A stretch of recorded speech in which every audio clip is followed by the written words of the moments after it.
आज हम हिंदी के क्षेत्र, लोक शैलियाँ तथा लोक साहित्य से संबंधित प्रश्नों को हल करेंगे। आइए प्रश्न हल करना शुरू करते हैं। प्रश्न 1, नौटंकी का प्रदर्शन होता है? ए, थिएटर में, बी, खुले मंच पर, सी, कमरे में, डी, उपर्युक्त में से कोई नहीं। तो इसमें ऑप्शन बी, खुले मंच पर नौटंकी का प्रदर्शन होता है। प्रश्न 2, संजुक्ता पाणिग्रही एक प्रसिद्ध नर्तकी किस नृत्य शैली से संबंधित हैं? इसमें पूछा है संजुक्ता पाणिग्रही नर्तकी किस नृत्य शैली से संबंधित है? ए, ओडिसी, बी, लाहो, सी, बिहू, डी, कुचिपुड़ी। तो इसमें ऑप्शन ए, ओडिसी सही है। संजुक्ता पाणिग्रही ओडिसी नृत्य से संबंधित हैं। अगला प्रश्न 3, मटकी निम्न में से किस राज्य का लोकप्रिय लोक नृत्य है? ए, असम, बी, मध्य प्रदेश, सी, बिहार, डी, महाराष्ट्र। तो मटकी मध्य प्रदेश राज्य का लोकप्रिय लोक नृत्य है, इसलिए इसमें ऑप्शन बी, मध्य प्रदेश सही है। प्रश्न 4, लावणी डैश डैश डैश का लोक नृत्य है? ए, महाराष्ट्र, बी, राजस्थान, सी, गुजरात, डी, असम। तो लावणी महाराष्ट्र का लोक नृत्य है, इसलिए इसमें ऑप्शन ए, महाराष्ट्र सही है। प्रश्न 5, स्वांग की उत्पत्ति मानी जाती है? ए, 15वीं सदी, बी, 18वीं सदी, सी, 10वीं सदी, डी, 5वीं सदी। तो स्वांग की उत्पत्ति 18वीं सदी मानी जाती है, इसलिए ऑप्शन बी, 18वीं सदी सही है। अगला प्रश्न है संख्या 6, लोकनाट्य में प्रधानता होती है? ए, कथा, बी, पात्र, सी, संवाद, डी, उपर्युक्त में से कोई नहीं।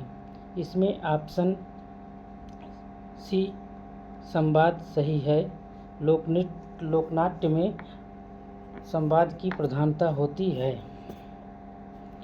अगला प्रश्न 7, लोकनाट्य में हास्य की उत्पत्ति में सहायक होता है? ए, विदूषक, बी, खलपात्र, सी, नायक, डी, प्रहरी। तो ऑप्शन इसमें ए सही है, विदूषक। लोकनाट्य में हास्य की उत्पत्ति में विदूषक सहायक होता है। अगला प्रश्न है हमारा 8, वास्तव में लोक साहित्य वह मौखिक अभिव्यक्ति है जो भले ही किसी व्यक्ति ने गढ़ी हो, पर आज जिसे सामान्य लोग समूह अपना मानता है। कथन है? A, doctor Krishnadev Upadhyay, B, doctor Dhirendra Verma, C, doctor Satyendra, D, doctor Kundan Lal Upreti. इसमें सी ऑप्शन डॉक्टर सत्येंद्र सही है। यह कथन उन्हीं का है कि वास्तव में लोक साहित्य वह मौखिक अभिव्यक्ति है जो भले ही किसी व्यक्ति ने गढ़ी हो, पर आज जिसे सामान्य लोग समूह अपना मानता है। यह कथन डॉक्टर सत्येंद्र का है। अगला प्रश्न हमारा है 9, लोक साहित्य की विशेषता नहीं है? ए, मौखिक, बी, अनगढ़, सी, रचनाकार अज्ञात, डी, लिखित। इसमें लोक साहित्य की जो विशेषता नहीं है वह है लिखित। इस तरह ऑप्शन डी सही है। अगला प्रश्न संख्या 10, लोक साहित्य को प्रधानतया कितने भागों में वर्गीकृत कर सकते हैं? ए, 5, बी, 10, सी, 15, डी, 20। तो लोक साहित्य को प्रधानतया 5 वर्गों में वर्गीकृत कर सकते हैं, इसलिए ऑप्शन ए सही है। अगला प्रश्न 11वां, लोकगीत की विशेषता नहीं है? अकृत्रिमता, बी, मौखिक परंपरा, सी रागात्मकता, डी यश भावना की कामना। तो इसमें लोक साहित्य की जो विशेषता नहीं है वह है यश भावना की कामना। बाकी सभी अकृत्रिमता, मौखिक परंपरा, रागात्मकता ये लोकगीत की विशेषता है। अगला प्रश्न हमारा है 12वां। डॉक्टर कृष्णदेव उपाध्याय ने लोकगीतों को कितने भागों में बांटा है? ए 3, बी 6, सी 8, डी 10। तो लोक गीतों को डॉक्टर कृष्णदेव उपाध्याय ने 6 भागों में बांटा है। ऑप्शन बी सही है। अगला प्रश्न हमारा है 13वां। पुत्र जन्म के अवसर पर गाया जाता है। ए सोहर, बी मुंडन गीत, सी यज्ञोपवीत, डी कजरी। तो पुत्र जन्म के अवसर पर सोहर गाया जाता है, इसलिए ऑप्शन ए सही है। अगला प्रश्न हमारा है 14वां। चूड़ा कर्म का अन्य नाम है। ए सोहर, बी जनेऊ, सी मुंडन, डी फगुआ। तो इसमें चूड़ा कर्म का अन्य नाम है मुंडन, इसलिए ऑप्शन सी सही है। अगला प्रश्न हमारा है 15वां। होली खेलें रघुबीर, अवध में होली खेलें रघुबीरा गीत है। ए कजरी, बी सोहर, सी चैता, डी फगुआ। यह जो है फगुआ गीत है, ऑप्शन डी सही है। चैता। अगला प्रश्न हमारा है 16वां। चैता गीत किस माह में गाया जाता है? ए फाल्गुन, बी चैत्र, सी पौष, डी सावन। चैता गीत चैत्र महीने में गाया जाता है, इसलिए ऑप्शन बी सही है।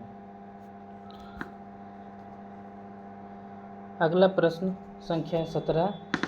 12 मासा गीत प्रायः किस ऋतु में गाए जाते हैं? ए पावस ऋतु, बी शीत ऋतु, सी बसंत ऋतु, डी शरद ऋतु। 12 मासा गीत पावस ऋतु में गाए जाते हैं, इसलिए प्रश्न ए पावस ऋतु सही है। प्रश्न संख्या 18। नाग पंचमी मनाई जाती है। ए भाद्र मास की पंचमी, बी श्रावण शुक्ला पंचमी, सी भाद्र मास की सप्तमी, डी अश्विन मास की पंचमी। तो नाग पंचमी यह मनाई जाती है श्रावण शुक्ला पंचमी, इसलिए ऑप्शन बी श्रावण शुक्ला पंचमी है। व्रत संबंधी गीत नहीं है, इसमें आपको बताना है कौन व्रत संबंधी गीत नहीं है। ए बहुरा, बी पिड़िया, सी जन्माष्टमी, डी सोहर। तो इसमें व्रत संबंधी गीत सोहर नहीं है, इसलिए ऑप्शन डी सही है। अगला प्रश्न हमारा है 20। छठ पूजा किस देव की उपासना से संबंधित है? ए चंद्र, बी सूर्य, सी कृष्ण, डी इंद्र। तो छठ पूजा सूर्य देव की उपासना से संबंधित है, इसलिए ऑप्शन बी सही है। अगला प्रश्न हमारा है 21वां। आहिर जाति के लोग जिस गीत को गाते हैं उसे कहा जाता है। ए बहुरा, बी सोहर, सी बिरहा, डी विदेशिया। तो आहिर जाति के लोगों के द्वारा गाया जाने वाला गीत है बिरहा, इसलिए ऑप्शन सी बिरहा सही है। अगला प्रश्न है संख्या 22 है। पचरा गीत गाने वाले कहे जाते हैं। पचरा गीत गाने वाले कहे जाते हैं। ए दुसाध, बी धोबी, सी अहिर, डी कहार। तो पचरा गीत गाने वाले को दुसाध कहा जाता है, इसलिए ऑप्शन ए दुसाध सही है।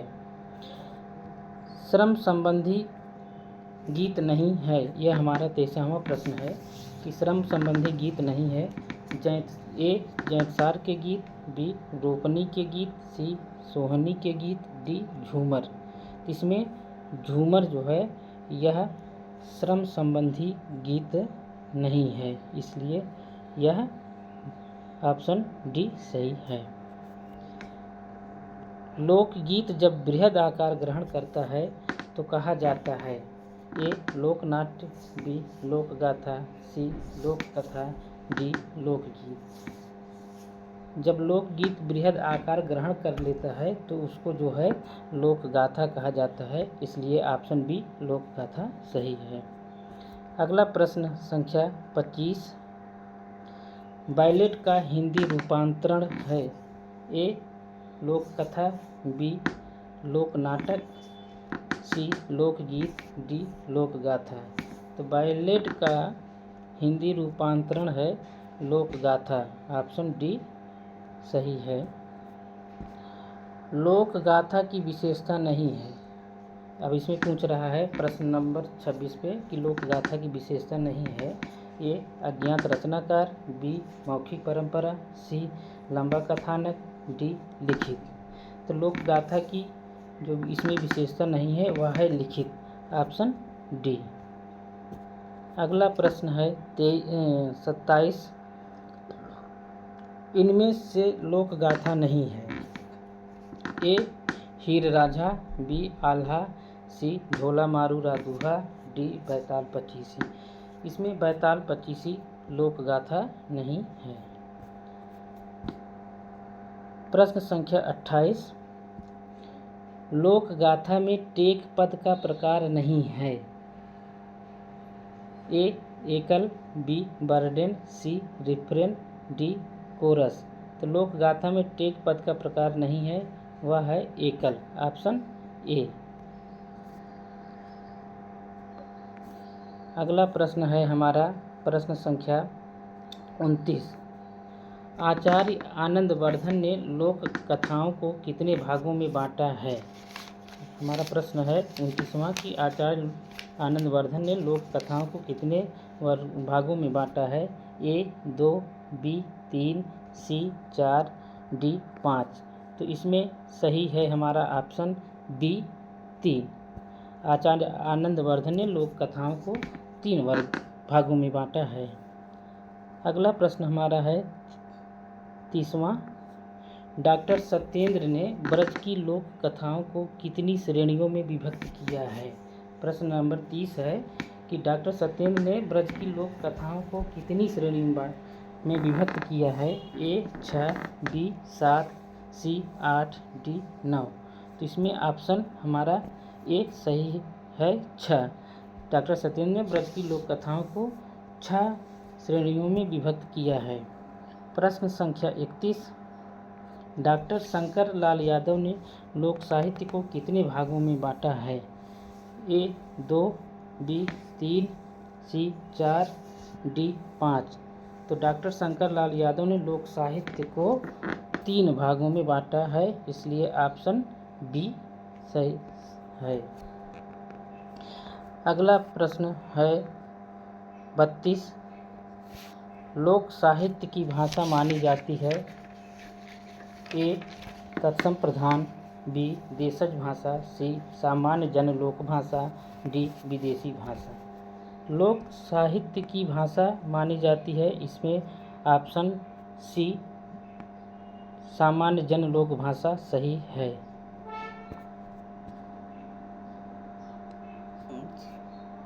अब इसमें ऑप्शन सी सही है, यानी लोक साहित्य की भाषा सामान्य जन लोक भाषा है।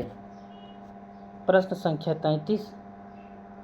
धर्म, दर्शन, कला, साहित्य, विज्ञान और रीति रिवाज आदि के समन्वित रूप को संस्कृत कहते हैं। यह कथन है ए ओम प्रकाश सेठी का, बी गुलाब राय का, सी मुकुंदी लाल का, डी राम कुमार वर्मा का। तो यह कथन जो है गुलाब राय का है, इसलिए ऑप्शन बी सही है। धर्म, दर्शन, कला, संस्कृत, विज्ञान और रीति रिवाज आदि के समन्वित रूप को संस्कृत कहते हैं। यह कथन गुलाब राय का है। प्रश्न संख्या 34। संस्कृत शब्द में उपसर्ग है ए, स, बी, सम, सी, ती, डी, अति। तो संस्कृत शब्द में सम उपसर्ग है, इसलिए ऑप्शन बी सही है। अगला प्रश्न है 35। संस्कृति जीवन जीने का तरीका है जो उस समाज में छाया रहता है जिसमें हम जन्म लेते हैं। कथन है A, doctor Sampurnanand, B, AL. क्रोवर, C, gulab Rai, D, Ramdhari Singh Dinkar. Sanskrit जीवन जीने का एक तरीका है जो उस समाज में छाया रहता है जिसमें हम जन्म लेते हैं। यह कथन ए.एल. क्रोवर का है, इसलिए ऑप्शन बी सही है। अगला प्रश्न है हमारा प्रश्न संख्या 36। लोक संस्कृत की विशेषता नहीं है। इसमें पूछ रहा है कि लोक संस्कृत की विशेषता नहीं है। ए, सरलता, बी, सामूहिकता की भावना, सी, शत्रुता की प्रबल भावना, डी, सहभागिता। तो लोक संस्कृत की विशेषता नहीं है, वह है ऑप्शन सी, शत्रुता की प्रबल भावना। अगला प्रश्न है 37। लोक संस्कृत शब्द कितने शब्दों से मिलकर बना है? ए, 1, बी, 2, सी, 3, डी, इनमें से कोई नहीं। तो लोक संस्कृत शब्द 2 शब्दों से मिलकर बना है, इसलिए ऑप्शन बी सही है। अगला प्रश्न है 38। कविता कौमुदी के रचनाकार हैं। ए, रामनरेश त्रिपाठी, बी, संपूर्णानंद, सी, कृष्णदेव उपाध्याय, डी, श्याम परमार। तो कविता कौमुदी के रचनाकार रामनरेश त्रिपाठी हैं, इसलिए ऑप्शन ए सही है। अगला प्रश्न है 39। लोक साहित्य की भूमिका के लेखक हैं। ए, राम नारायण उपाध्याय, बी, रामनरेश त्रिपाठी, सी, डॉक्टर सत्या गुप्ता, डी, कृष्णदेव उपाध्याय। तो इसमें लोक साहित्य की भूमिका के लेखक इनमें से चारों नहीं हैं, जबकि सही है डॉक्टर सत्येंद्र। अगला प्रश्न है हमारा प्रश्न संख्या 40। Annals and antiquities of Rajasthan के लेखक हैं। एक पुस्तक है annals and antiquities of Rajasthan के लेखक हैं। A, William Jones, B, colonel Tod, C, Grierson, D, Garcin de Tassy. तो इसमें ऑप्शन हमारा बी, कर्नल टॉड हैं। अगला प्रश्न है लोकमानस अभिव्यक्त होता है। ए, जन द्वारा, बी, स्त्रियों द्वारा, सी, समूह द्वारा, डी, बच्चों द्वारा। तो लोकमानस अभिव्यक्त होता है जन द्वारा, ऑप्शन ए सही है। लोक साहित्य से संबंधित विषय नहीं है, यह हमारा 42वां प्रश्न है। लोक साहित्य से संबंधित विषय नहीं है। ए, समाचार पत्र, बी, रामलीला, सी, लोकवार्ता, डी, लोकनाट्य। तो लोक साहित्य से संबंधित विषय नहीं है, वह है समाचार पत्र, इसलिए ऑप्शन ए समाचार पत्र सही है। अगला प्रश्न है 43। लोक गीतों में जनजीवन की सच्ची झांकी निहित है। परिभाषा है, मतलब लोक गीतों में जनजीवन की सच्ची झांकी निहित है। परिभाषा है ए, महात्मा गांधी की, बी, श्याम परमार की, सी, रामचंद्र शुक्ल की, डी, ए.एच. क्रेपी की। तो इसमें यह परिभाषा है श्याम परमार की, इसलिए ऑप्शन बी सही है। अगला प्रश्न है हमारा 44। लोकगीतों को व्यवस्थित रूप से संग्रह करने का श्रेय दिया जाता है। हिंदी में लोकगीतों को व्यवस्थित रूप से संग्रह करने का श्रेय दिया जाता है। ए, रामनरेश त्रिपाठी को, बी, डॉक्टर सत्येंद्र को, सी, हजारी प्रसाद द्विवेदी को, डी, रामचंद्र शुक्ल को। इसमें जो है लोकगीतों का व्यवस्थित रूप से संग्रह करने का श्रेय रामनरेश त्रिपाठी को दिया जाता है, इसलिए ऑप्शन ए सही है। अगला हमारा प्रश्न है 45। आदि मानव ने बाड़ी का प्रथम दर्शन किस लोक विधा के रूप में किया?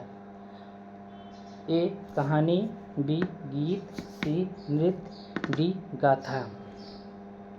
तो आदि मानव ने बाड़ी का प्रथम दर्शन गीत विधा के रूप में किया, इसलिए ऑप्शन बी गीत सही है। प्रश्न संख्या 46, भगवान शिव के गीत मुख्यतः किस दिन गाए जाते हैं? ए शुक्रवार को, बी मंगलवार को, सी शनिवार को, डी सोमवार को।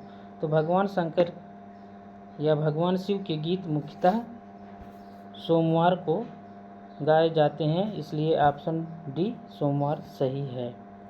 अगला प्रश्न है हमारा 47, आल्हा खंड का प्रमुख रस है? ए भक्ति रस, बी वीर रस, सी शांत रस, डी वात्सल्य रस। तो आल्हा खंड का प्रमुख रस है वीर रस, इसलिए ऑप्शन बी वीर रस सही है। लकड़ी को, अगला प्रश्न हमारा है 48, लकड़ी को खोखला करके बनने वाला वाद्य यंत्र है? लकड़ी को खोखला करके बनने वाला वाद्य यंत्र है? ए ढोलक, बी बांसुरी, सी खजरी, डी हारमोनियम। तो इसमें ऑप्शन बी बांसुरी सही है। बांसुरी लकड़ी को खोखला करके बनाया जाता है। अगला प्रश्न हमारा है 49, लोक गाथाओं की उत्पत्ति विषयक समुदायवाद सिद्धांत के प्रवर्तक थे? प्रश्न 49 है, लोक गाथाओं की उत्पत्ति विषयक समुदायवाद सिद्धांत के प्रवर्तक थे? A Krishnadev Upadhyay, B Jacob Grimm, C Steinthal, D bishop Percy. तो इसमें ऑप्शन सी स्टेनथल सही है। अगला हमारा प्रश्न है 50, आल्हा के रचनाकार हैं? ए जगनिक, बी चंद्रवरदाई, सी भरथरी, डी गोपीचंद। तो आल्हा के रचनाकार जगनिक हैं, इसलिए ऑप्शन ए जगनिक सही है। प्रश्न संख्या 51, राजा भरथरी का संबंध किस राजवंश से था? ए ग्वालियर, बी झांसी, सी कश्मीर, डी उज्जैन। तो राजा भरथरी का संबंध उज्जैन से था, इसलिए ऑप्शन डी उज्जैन सही है। अगला प्रश्न है 52, लोक गाथा को महाराष्ट्र में कहा जाता है? ए कथा, बी साको, सी पमांडा, डी नाटक। तो लोक गाथा को महाराष्ट्र में पमवाड़ा कहा जाता है, इसलिए ऑप्शन सी पमांडा सही है। अगला प्रश्न है 53, लोकगीतों का विस्तारित रूप कहलाता है? लोकगीतों का विस्तारित रूप कहलाता है? ए लोक नृत्य, बी लोक गाथा, सी लोक कथा, डी लोक नाट्य। तो इसमें ऑप्शन बी लोक गाथा सही है। अगला प्रश्न है 54, पहरी नाम से अनेक नामों से विभक्त लोक गाथा है? ए हीर रांझा, बी ढोला मारूरा दूहा, सी आल्हा इन, डी उपर्युक्त में से कोई नहीं। तो इसमें ऑप्शन डी उपर्युक्त में से कोई नहीं सही है। अगला प्रश्न है 55, फेबुल शब्द किसके लिए प्रयुक्त होता है? ए व्रत कथा, बी कल्पित कथा, सी परी कथा, डी दंत कथा। फेबुल शब्द परी कथा के लिए प्रयुक्त होता है, इसलिए ऑप्शन सी परी कथा सही है। इनमें से व्रत कथा नहीं है। ए अहोई, बी राजा हरिश्चंद्र की कथा, सी भैया दूज, डी करवा चौथ। हमारा प्रश्न 56 जो है यह इसमें पूछा जा रहा है कि व्रत कथा नहीं है। ए अहोई, बी राजा हरिश्चंद्र की कथा, सी भैया दूज, डी करवा चौथ। तो इसमें ऑप्शन बी राजा हरिश्चंद्र की कथा जो है व्रत कथा नहीं है, इसलिए ऑप्शन बी सही है।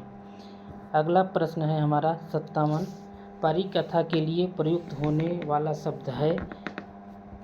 ए फेबुल, बी फायरी टेल्स, सी लीजेंड, डी व्रत कथा। तो परी कथा के लिए प्रयुक्त होने वाला शब्द है फेबुल, इसलिए ऑप्शन ए फेबुल सही है। प्रश्न संख्या 58, भारतीय लोक कथाओं के प्रथम संकलनकर्ता के रूप में नाम लिया जाता है। भारतीय लोक कथाओं के प्रथम संकलनकर्ता के रूप में नाम लिया जाता है। A colonel James Tod, B lady Fair, C R C. Temple, D Mrs Steel. तो इसमें ऑप्शन सही है मिसेज स्टील। अगला हमारा प्रश्न है 59, धार्मिक गाथाओं का शास्त्र है। ए नृविज्ञान, बी पुरातत्व, सी मानवशास्त्र, डी धर्मशास्त्र। तो धार्मिक गाथाओं का शास्त्र है धर्मशास्त्र, इसलिए ऑप्शन डी धर्मशास्त्र सही है। किस कथा में भाई बहन के प्रेम स्नेह का वर्णन है? ए चंद्रावल, बी हातिम ताई, सी नरसी का भात, डी गंगाराम पटेल। तो इसमें ऑप्शन सी नरसी का भात में भाई बहन के प्रेम स्नेह का वर्णन किया गया है, इसलिए ऑप्शन सी सही है। नाट्यशास्त्र के रचनाकार हैं। प्रश्न संख्या 61, नाट्यशास्त्र के रचनाकार हैं। ए आनंदवर्धन, बी शंकु, सी भट्टनायक, डी भरत मुनि। इसमें नाट्यशास्त्र के रचनाकार भरत मुनि हैं, इसलिए ऑप्शन डी सही है। यात्रा लोक नाट्य शैली का संबंध है। प्रश्न संख्या 62, यात्रा लोक नाट्य शैली का संबंध है। ए बंगाल से, बी उत्तर प्रदेश से, सी गुजरात से, डी महाराष्ट्र से। तो यात्रा लोक नाट्य शैली का संबंध बंगाल से है, इसलिए ऑप्शन ए बंगाल सही है। अगला प्रश्न है हमारा 63, विजयदशमी पर्व पर खेला जाने वाला लोकनाट्य है। ए रासलीला,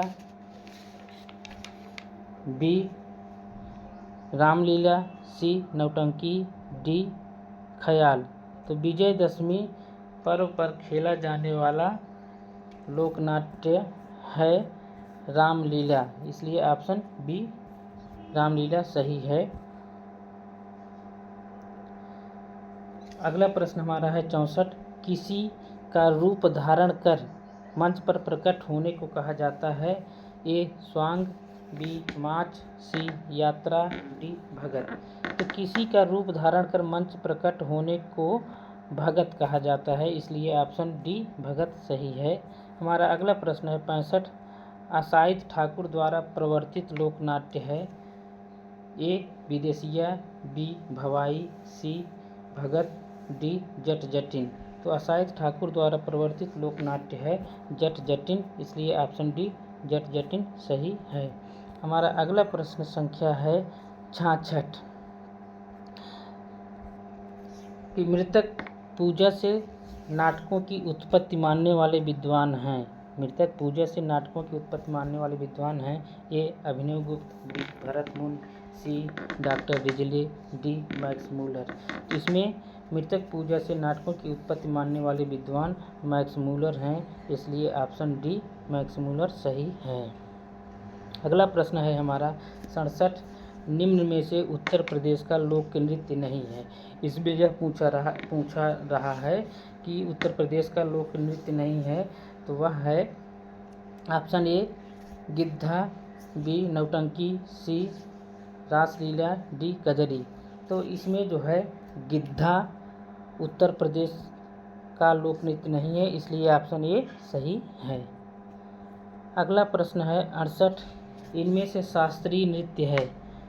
इसमें जो है शास्त्रीय नृत्य पूछ रहा है कि इसमें से शास्त्रीय नृत्य कौन है। तो इसमें ऑप्शन दिया गया है। ए गरबा, बी पखाउज, सी भांगड़ा, डी ओडिसी। तो इसमें ओडिसी शास्त्रीय नृत्य है, इसलिए ऑप्शन डी ओडिसी सही है। अगला प्रश्न हमारा है 69, कि उस्ताद बिस्मिल्लाह खां किस वाद्य यंत्र से संबंधित हैं। Option A tabla, B veena, C shehnai, D sarod. Ustad Bismillah खां शहनाई वाद्य यंत्र से संबंधित हैं, इसलिए ऑप्शन सी शहनाई संबंध सही है। प्रश्न संख्या हमारा है अब 70, इसमें पूछ रहा है कि पंडवानी लोकगीत में प्रयुक्त होने वाला वाद्य यंत्र है। पूछ रहा है कि पंडवानी लोकगीत में प्रयुक्त होने वाला वाद्य यंत्र है? ए मांदर, बी अलगोजा, सी शहनाई, डी ढोल। तो पांडवानी लोक नृत्य में प्रयुक्त होने वाला वाद्य यंत्र है अलगोजा। तो ऑप्शन बी सही है, अलगोजा। अब प्रश्न संख्या है 71। पांडवानी के अनुसार पांडवों का मुख्य व्यवसाय था? ए शिकार, बी पशुपालन, शिकार, बी व्यापार, सी पशुपालन, डी उपर्युक्त में से कोई नहीं। तो इसमें जो है ऑप्शन सी पशुपालन सही है। अगला प्रश्न है 72। पांडवानी के अनुसार सनजोगना के साथ विवाह होता है? पांडवानी के अनुसार सनजोगना के साथ विवाह होता है? ए युधिष्ठिर, बी भीम, सी अर्जुन, डी नकुल। तो इसमें ऑप्शन सही है सी अर्जुन। मतलब पांडवानी के अनुसार सनजोगना के साथ विवाह अर्जुन से होता है। अगला प्रश्न है 73। पांडवानी की प्रमुख नायिका है? ए द्रौपदी, बी सीता, सी कुंती, डी सुभद्रा। तो पांडवानी की प्रमुख नायिका द्रौपदी है, इसलिए ऑप्शन ए सही है। अगला प्रश्न है 74 कि तीजन बाई को वर्ष 2019 में किस पुरस्कार से सम्मानित किया गया?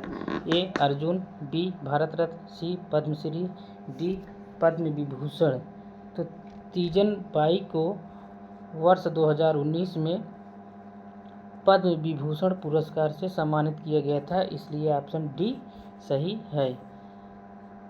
अगला प्रश्न है 75। पांडवानी के अनुसार पांडवों के निवास नगरी के रूप में जानी जाती है? ए जैत नगरी, बी इंद्रप्रस्थ, सी हस्तिनापुर, डी कुरुक्षेत्र। तो पांडवानी के अनुसार पांडवों के निवास की नगरी के रूप में कुरुक्षेत्र जानी जाती है, इसलिए ऑप्शन डी कुरुक्षेत्र सही है। अगला प्रश्न है हमारा 76। पांडवानी संबंधित है? ए मणिपुर, बी छत्तीसगढ़, सी महाराष्ट्र, डी गुजरात। तो पांडवानी छत्तीसगढ़ से संबंधित है, इसलिए ऑप्शन बी छत्तीसगढ़ सही है।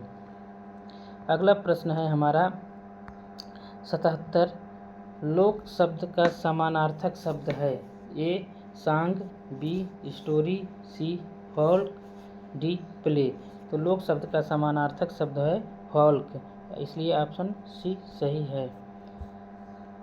अगला प्रश्न है 78। भिखारी ठाकुर का जन्म वर्ष है? ए 1887, बी 1877, सी 1890, डी 1892। तो भिखारी ठाकुर का जन्म वर्ष है 1887, इसलिए ऑप्शन ए 1887 सही है। भिखारी ठाकुर का जन्म स्थल है?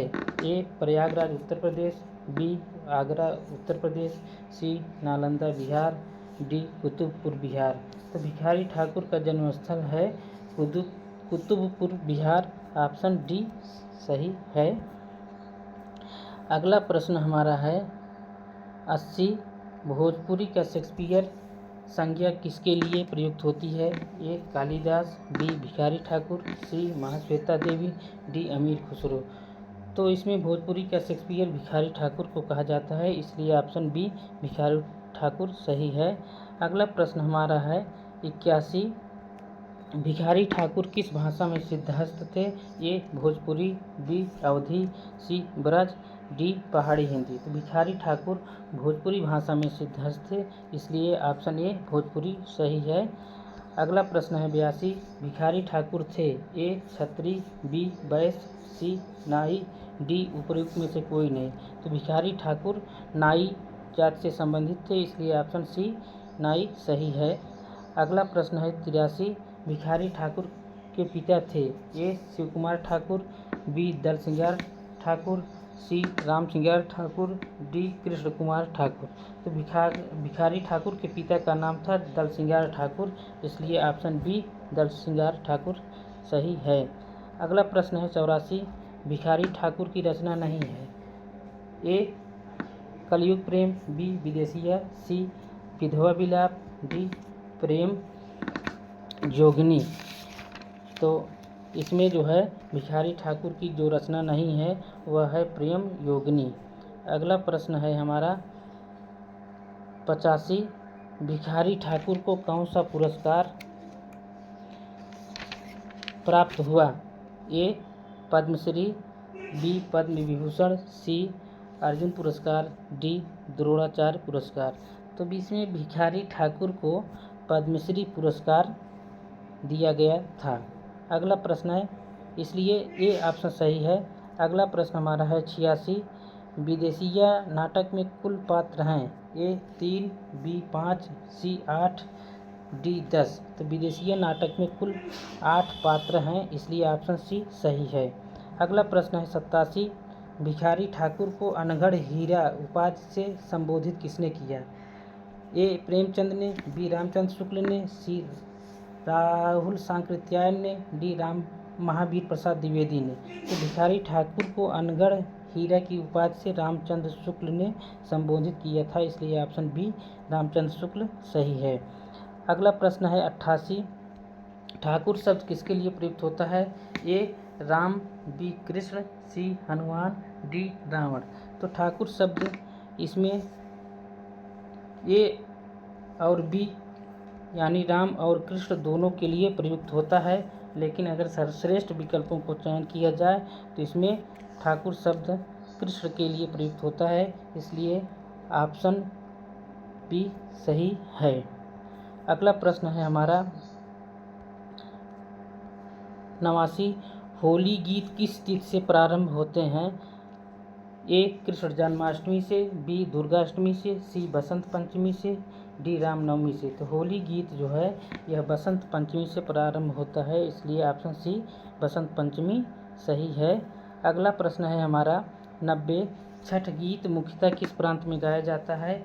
ए महाराष्ट्र, बी बिहार, सी गोवा, डी राजस्थान। तो छठ गीत मुख्यतः बिहार प्रांत में गाया जाता है, इसलिए ऑप्शन बी बिहार सही है।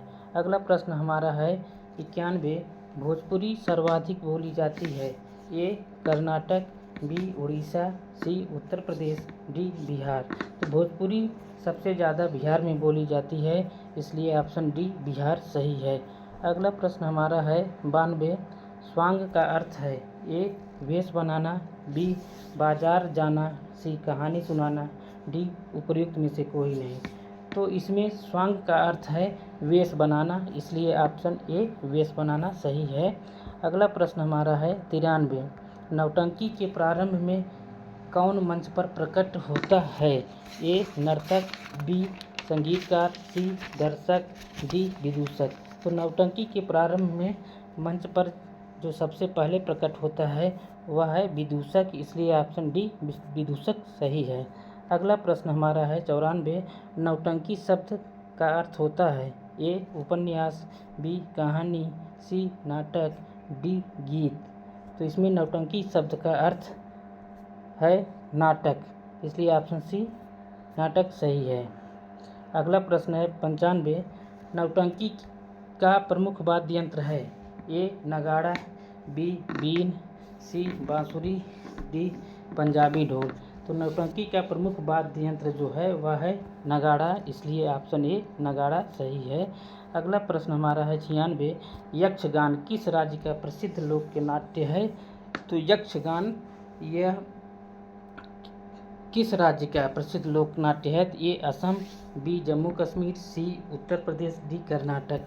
तो इसमें यक्षगान जो है यह कर्नाटक का प्रसिद्ध लोक नाट्य है, इसलिए ऑप्शन डी कर्नाटक सही है। अगला प्रश्न हमारा है 97, तमाशा किस राज्य से संबंधित है?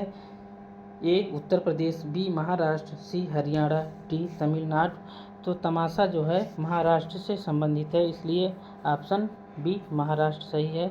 अगला प्रश्न हमारा है 98, राजस्थान का लोक नाट्य है? ए रम्मत, बी तमाशा, सी नौटंकी, डी यक्षगान।